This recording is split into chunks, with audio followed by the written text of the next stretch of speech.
오늘 우리에게 주시는 하나님의 말씀은 요한 2서 2장 12절부터 29절입니다. 내용이 좀 길긴 한데요. 우리가 함께 읽도록 하겠습니다. 요한 1서 2장 12절부터 29절까지 함께 읽습니다. 시작. 자녀들아, 내가 너희에게 쓰는 것은 너희 죄가 그의 이름으로 말미암아 사함을 받았으며, 아비들아, 내가 너희에게 쓰는 것은 너희가 태초부터 계신 이를 알았으며, 청년들아, 내가 너희에게 쓰는 것은 너희가 악한 자를 이기었습니다. 아이들아, 내가 너희에게 쓴 것은 너희가 아버지를 알았으며, 아비들아, 내가 너희에게 쓴 것은 너희가 태초부터 계신 이를 알았으며, 청년들아, 내가 너희에게 쓴 것은 너희가 강하고 하나님의 말씀이 너희 안에 거하시며 너희가 흉악한 자를 이기었습니다. 이 세상이나 세상에 있는 것들을 사랑하지 말라. 누구든지 세상을 사랑하면 아버지의 사랑이 그 안에 있지 아니하니, 이는 세상에 있는 모든 것이 육신의 정욕과 안목의 정욕과 이생의 자랑이니 다 아버지께로부터 온 것이 아니요 세상으로부터 온 것이라. 이 세상도 그 정욕도 지나가되 오직 하나님의 뜻을 행하는 자는 영원히 거하느니라. 아이들아, 지금은 마지막 때라. 적그리스도가 오리라는 말을 너희가 들은 것과 같이 지금도 많은 적그리스도가 일어났으니 그러므로 우리가 마지막 때인 줄 아노라. 그들이 우리에게서 나갔으나 우리에게 속하지 아니하였나니 만일 우리에게 속하였더라면 우리와 함께 거했으려니와 그들이 나간 것은 다 우리에게 속하지 아니함을 나타내려 함이니라. 너희는 거룩하신 자에게서 기름 부음을 받고 모든 것을 아느니라. 내가 너희에게 쓰는 것은 너희가 진리를 알지 못하기 때문이 아니라 알기 때문이요 또 모든 거짓은 진리에서 나지 않기 때문이라. 거짓말하는 자가 누구냐? 예수께서 그리스도이심을 부인하는 자가 아니냐? 아버지와 아들을 부인하는 그가 적그리스도니, 아들을 부인하는 자에게는 또한 아버지가 없으되 아들을 시인하는 자에게는 아버지도 있느니라. 너희는 처음부터 들은 것을 너희 안에 거하게 하라. 처음부터 들은 것이 너희 안에 거하면 너희가 아들과 아버지 안에 거하리라. 그가 우리에게 약속하신 것은 이것이니 곧 영원한 생명이니라. 너희를 미혹하는 자들에 관하여 내가 이것을 너희에게 썼노라. 너희는 주께 받은 바 기름 부음이 너희 안에 거하나니 아무도 너희를 가르칠 필요가 없고 오직 그의 기름 부음이 모든 것을 너희에게 가르치며 또 참되고 거짓이 없으니 너희를 가르치신 그대로 주 안에 거하라. 자녀들아, 이제 그의 안에 거하라. 이는 주께서 나타내신 바 되면 그가 강림하실 때에 우리로 담대함을 얻어 그 앞에서 부끄럽지 않게 하려 함이라. 너희가 그가 의로우신 줄을 알면 의를 행하는 자마다 그에게서 난 줄을 알리라. 아멘. 오늘 말씀의 제목은요, 내가 너희에게 쓰는 것은입니다. 여러분, 내가 너희에게 쓰는 것은 이라고 하는 이 표현은요, 오늘 본문에 굉장히 여러 번 나옵니다. 한 대여섯 번 내가 너희에게 쓰는 것은, 내가 너희에게 쓰는 것은 이라고 계속 표현하는데요. 지금 이게 썼다는 말은 뭘까요? 편지를 이야기합니다. 성도들에게 바른 신앙을 편지로서 지금 권면하고 있다라고 하는 것이죠. 여러분들 혹시 기억에 남는 편지가 있습니까?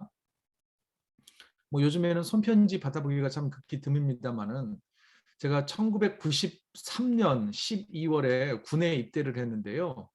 그때 훈련소에서 제 친구 어머니에게 받은 편지가 아직도 기억이 납니다. 왜냐하면 제가 고등학교 1학년 때 그 친구 집에서 한 달 동안 같이 먹고 자고 했던 기억이 있어요. 버스를 2번 타고 시골에서 제가 학교를 다녔기 때문에 친구 어머니가 겨울에 춥다고 자기 집에서 다니래요. 근데 참 감사한 게 도시락도 친구하고 똑같이 싸주고요. 친구 용돈 받을 때 저도 똑같이 용돈을 받았어요. 그리고 그 친구하고 같이 같은 날 같은 훈련소로 입대를 했는데 친구에게만 편지를 보낸 게 아니라 저에게도 사랑하는 아들에게라고 시작하는 편지글을 손편지를 보내주셨어요. 그때 친구 어머니가 보내준 편지가 아직도 기억에 남는 것으로 볼 때 제가 굉장히 위로가 되었고 좀 감동이 밀려왔던 이유일 것입니다. 사도 요한도요, 사랑을 담아서 성도들에게 한 장 한 장 꾹꾹 눌러 손편지를 써서 격려를 합니다. 그래서 앞서 말씀드렸던 것처럼 내가 너희에게 쓰는 것은, 내가 이 편지를 쓰는 이유는, 목적은 결국은 사랑하기 때문인 거죠. 편지를 받아보는 성도들의 믿음은 그런데 각각 달랐습니다. 그래서 어떤 이에게는 아비들아, 또 다른 이에게는 청년들아, 또 이제 막 신앙생활을 하는 사람들을 아이들아라고 부르면서 각각 수준에 맞게끔 격려하고 믿음의 권면을 전달해 주고 있습니다. 사도 요한은요, 그러나 공통적으로 이 각각의 권면을 주기 전에 12절을 한번 보실래요? 12절. 모든 성도들이 반드시 알아야 할 핵심 복음에 대해서 12절에 먼저 이야기를 합니다.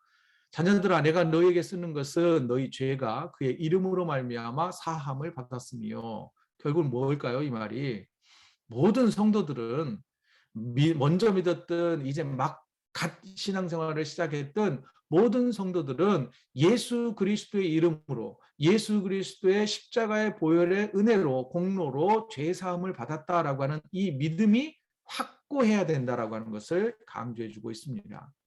그러면 이제 이어서 계속 무슨 이야기를 하냐면, 죄 사함의 은혜를 베풀어 주시는 예수님은 언제부터 계셨는가?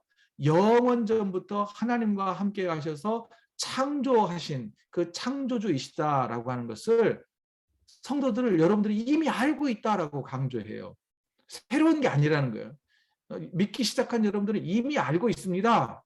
아울러서 죄사함의 은혜와 예수 그리스도를 알므로 악한 자들과 영적 싸움에서 싸워 승리하는 그리스도인이 되십시오. 거짓 교사들, 적 그리스도인들에게 현혹되지 마십시오.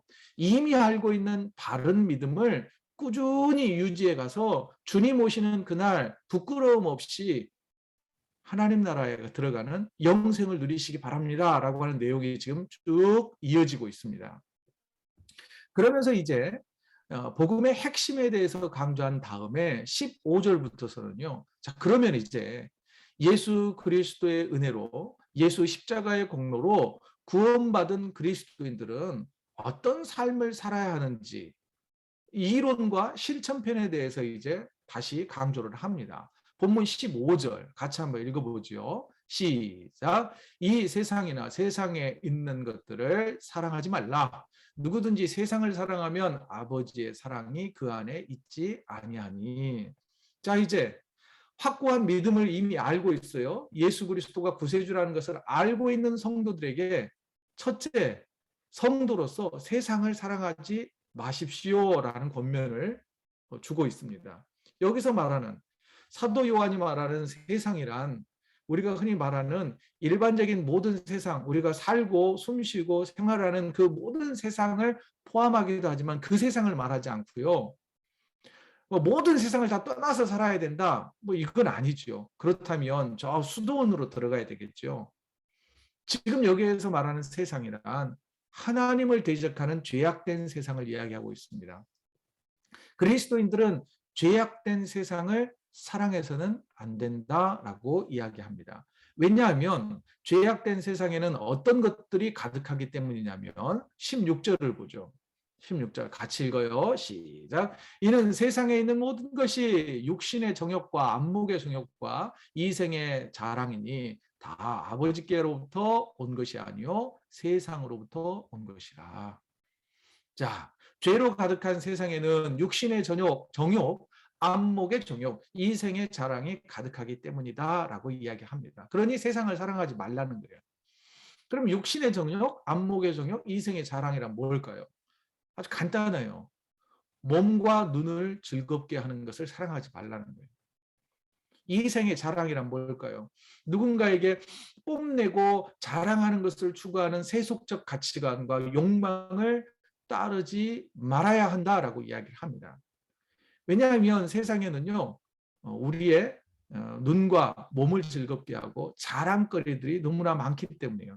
사탄은 그것으로 우리를 유혹하고 넘어지게 하고 죄를 짓게 합니다. 자꾸 그것에 관심을 기울이게 해요. 여러분, 이 선악과 사건이 기록된 창세기 3장을 보면은요, 하나님께서 동산 중앙에 있는 선악과는 먹지 말라고 그랬어요. 먹으면 어떻게 돼요? 반드시 죽는다 그랬어요. 정령 죽으리라 그랬단 말이에요. 자, 이 말씀에 따라서 아담과 하와는 그 여러 날 동산 중앙에 있는 선악과를 보았을까요? 안 보았을까요? 보지요. 보면서 살았단 말이에요. 보고도 먹고 싶은 생각이 없어요. 그다지 눈에 들어오지 않았어요. 관심 밖의 일이었어요. 왜냐? 하나님의 명령을 어기는 거기 때문에 그거에 대해서 관심을 갖는 것 자체가. 그런데 사탄이 유혹을 하죠. 결국은 어떻게 되나요? 사탄의 유혹에 넘어간 하와는 그냥 지나칠 수 없게 돼요. 사탄이 하와의 마음을 부추깁니다. 어떤 마음을 부추기냐면 육신의 정욕과 안목의 정욕과 이생의 자랑을 하와의 마음속에 가득하게 막 불어넣어줘요. 그때부터 하와의 시선과 가치관이 변하기 시작을 합니다. 어떻게 변하냐면요. 지금까지는 보고도 그냥 지나치는 거였어요. 별 크게 관심이 없었어요. 그래서 성경을 보면은요. 선악과가 보기에 좋게 보이는 거예요. 먹음직스러워지는 거예요. 또 하나는 탐스럽게 보였다라고 되어 있어요.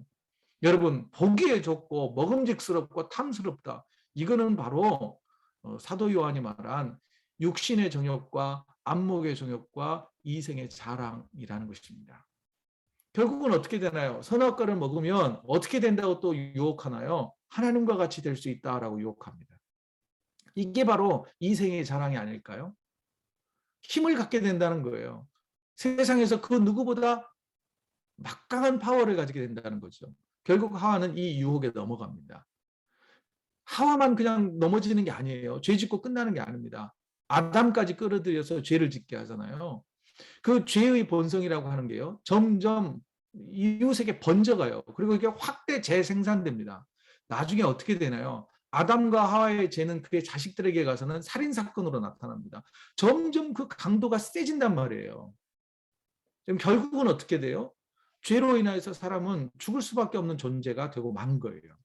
여러분 세상을 사랑하는 육신의 정욕, 안목의 정욕, 이생의 자랑은요. 나뿐만이 아니라 나의 자녀들과 또한 나의 가족까지 사망에 이르게 할 수 있게 된다는 거예요. 엄청나게 부정적인 영향을 미칠 수 있으니 결국은 그것을 사랑하지 말라는 거예요. 세상 것을 너무나 사랑하면 하나님을 사랑하지 않는 것이 된다는 거예요.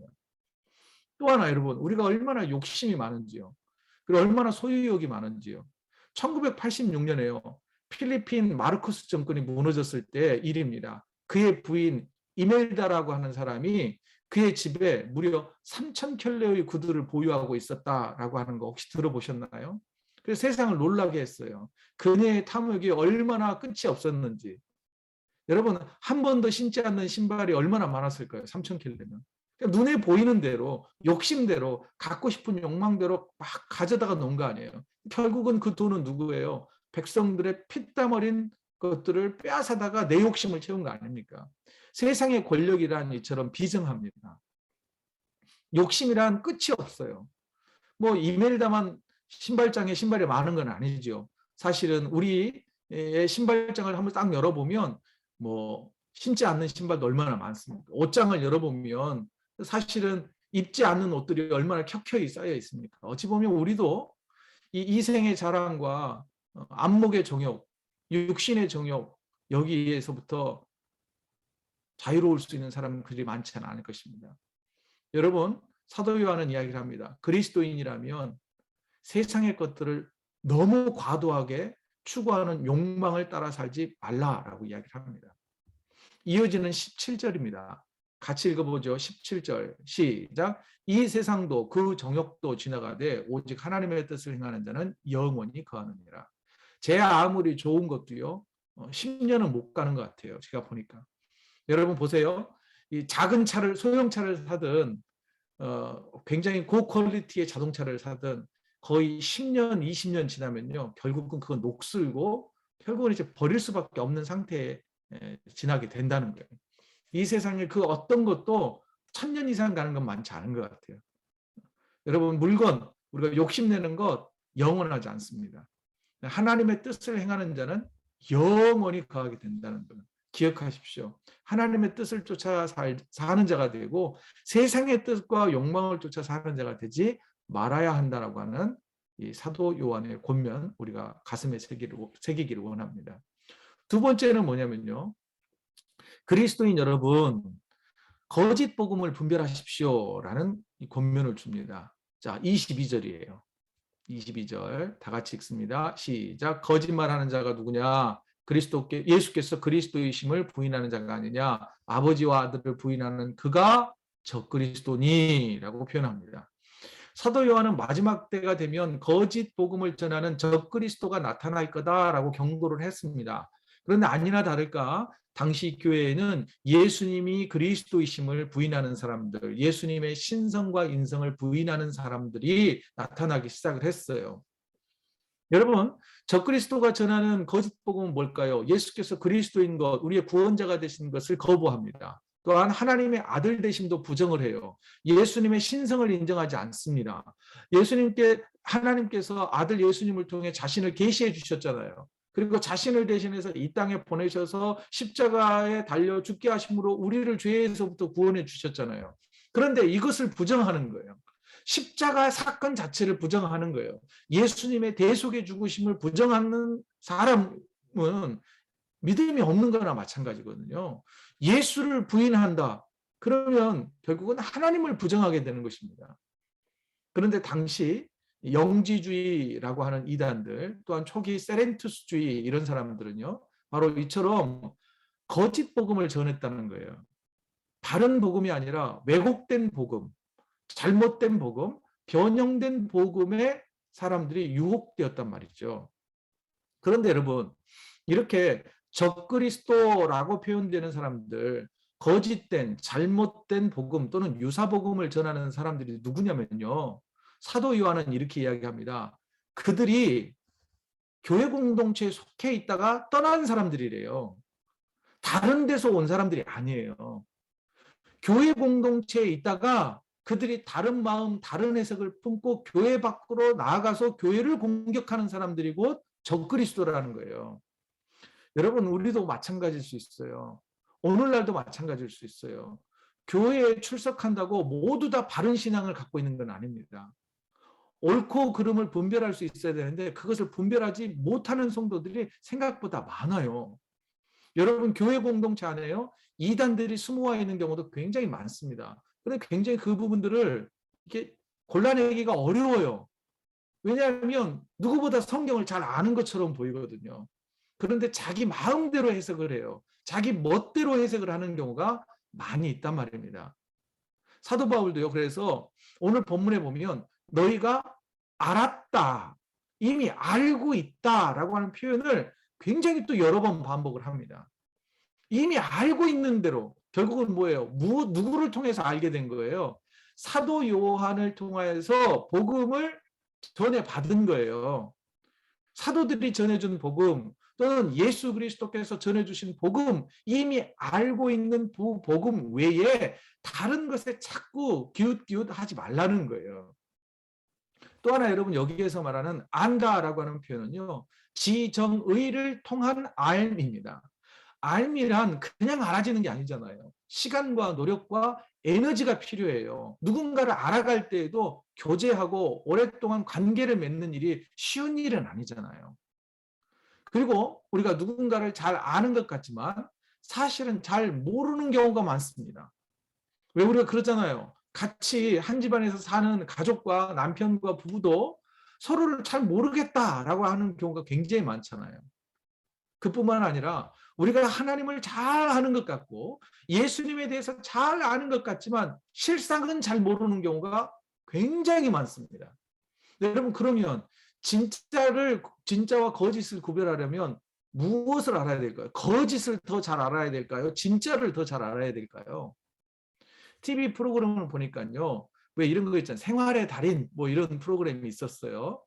근데 지폐감별사들이 위패를 찾아내기 위해서 진폐 있잖아요. 진짜 돈을 연구한대요. 진짜가 어떻게 생긴지를 알면 가짜는 금방 구별할 수 있대요.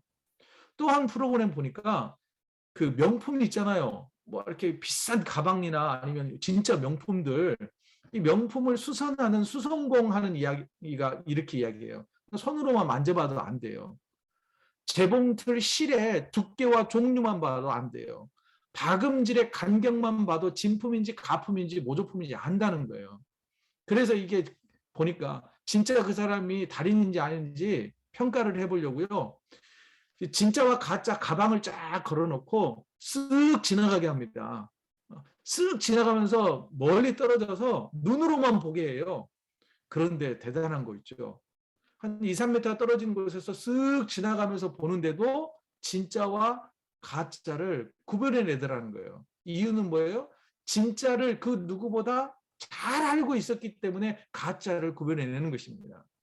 여러분 자꾸 가짜를 알려고 노력하기보다 진짜를 알려고 노력하는 저와 여러분이 되어야 한다는 것이죠. 여러분 다시 한번요. 모든 것을 다 아는 것 같지만 사실 우리의 지식과 알은 그리 크지 못하고요. 때로는 무지하기도 합니다. 여러분 그것을 인정해야 돼요. 그러니 부단히 알기 위해서 노력해야 되는 것입니다. 사도 요한은요. 또 하나 단순한 지적인 알을 강조하지 않습니다.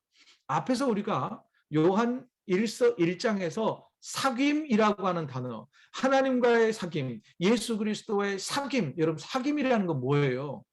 단순히 지적으로 아는 게 아니잖아요. 그거는요, 경험을 통해서 아는 것입니다.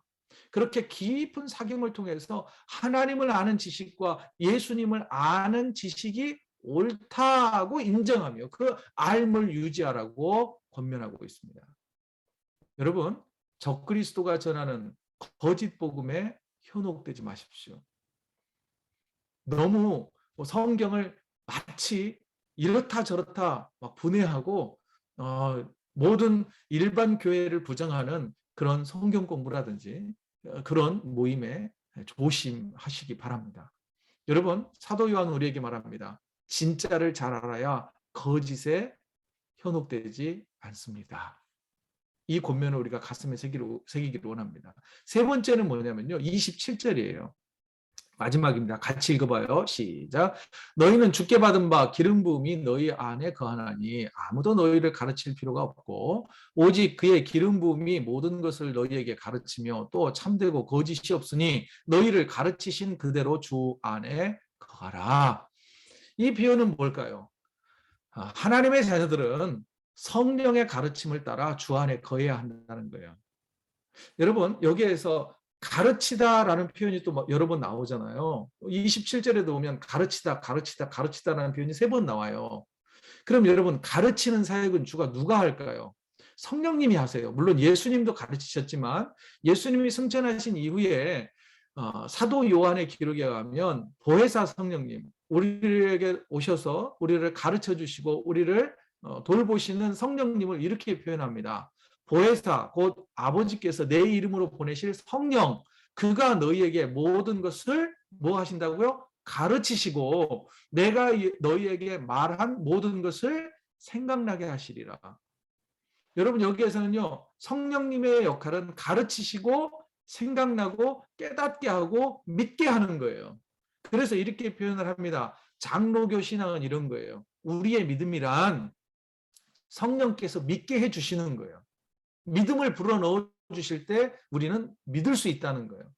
결국은 사실은 뭐예요? 성령의 임재와 성령의 감동이 없이는 믿음 생활을 시작할 수 없다라는 거죠.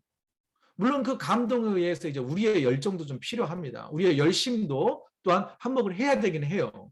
그러나 시작점은 성령님의 은혜와 또한 감동이 있어야 우리의 믿음이 더욱더 발전할 수 있다는 거예요. 자, 성령께서 우리 예수님의 말씀을 가르치시고 생각나고 깨닫게 하신다. 이 말씀을 기억하십시오. 그뿐만 아니라 여러분, 그러면 이 성령으로 기록된 성경 말씀, 이 성경 말씀을 깨닫는 데는 성령의 도움이 없이는 이게 불가능하다는 거죠. 그렇다면 성령의 감동을 받아서 성령의 임재하심으로 인하여서 주 안에 거한다는 것은 구체적으로 어떤 것을 의미할까요? 내가 성령의 임재 가운데 주님 안에 거합니다. 어떻게 해야 주님 안에 거할 수 있다는 걸까요? 그냥 예 저는 하나님과 동행합니다. 예수님을 믿습니다. 이 고백만이 구체적으로 주 안에 거한다는 것을 다 말해주지 않습니다. 그럼 주 안에 거한다는 그 구체적인 방법은 뭐냐면요. 바로 성령의 감동으로 기록된 말씀, 성경 말씀을 읽고 묵상하고 암송해서 하나님의 뜻을 깨달아 삶에 적용하며 사는 것까지 나아가야 하는 거예요.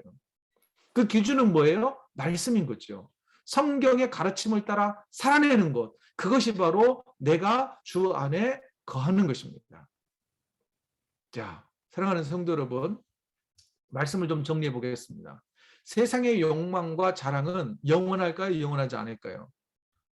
여러분, 영원히 사는 사람이 이 세상에 없습니다. 우리는 언젠가는 꽃은 시들고 풀이 마르는 것처럼 우리도 시들고 코끝에서 호흡이 멈추게 될 거예요. 그러니 영원하지 않은 것을 쫓지 말고 영원한 생명을 얻는 일에 최선을 다해야 된다는 거예요. 지금 사도 바울이 지금 그걸 강조하고 있습니다. 또 하나, 그런데 영혼을 쫓아가는 데 있어서 잘못 쫓아가는 경우가 있다는 거예요. 우리의 영혼을 구원해 주시는 예수님에 대해서, 또한 우리를 너무나 사랑하시는 하나님에 대해서 잘못 알면서 신앙생활을 하는 사람들이 너무 많더라는 거예요. 그러니 바로 알고 믿는 성도가 되어야 한다는 거예요. 호세아 선지자는 이렇게 표현했어요. 여호와를 힘써 알아야 된대요. 그냥 아는 게 아니에요. 힘써 알아야 된대요. 그러기 위해서는 어떻게 해야 돼요? 성경을 읽고 배우고 묵상하고 생각하는 그 일을 게을리하지 말아야 돼요. 한 걸음 더 나아가서요. 성경 말씀을 따라 사는 그리스도인이 되어야 되는데, 성경 말씀대로 사는 그리스도인이 되어야 되는데, 그런데 우리의 힘만으로는 부족하잖아요. 그래서 성령의 은혜를 간구하고 성령의 임재하심 가운데 거하도록, 성령께서 나를 말씀의 삶으로 인도하도록, 말씀대로 살도록 힘주시라고 성령의 능력을 늘 간구하고 성령과 동행하는 그런 저와 여러분이 되어야 된다는 것입니다. 그러면 어떻게 되느냐면요. 이런 표현이 있어요. 28절에, 슬라이드는 없습니다만 오늘 보면 28절에 우리가 담대함을 얻어 그 앞에서 부끄럽지 않게 하려 함이라. 이 말을 다른 말로 표현해 보면요. 우리가 이렇게 살 때, 열심을 다하고 바로 믿고 믿은 대로 삶으로 살아낼 때, 우리가 주님 앞에 섰을 때 부끄럽지 않는 구원을 받게 된다는 거예요. 여러분, 우리가 주 앞에 섰을 때 부끄러움 없이 주님을 맞이할 수 있는 저와 여러분이 되시기를 주의 이름으로 축복합니다.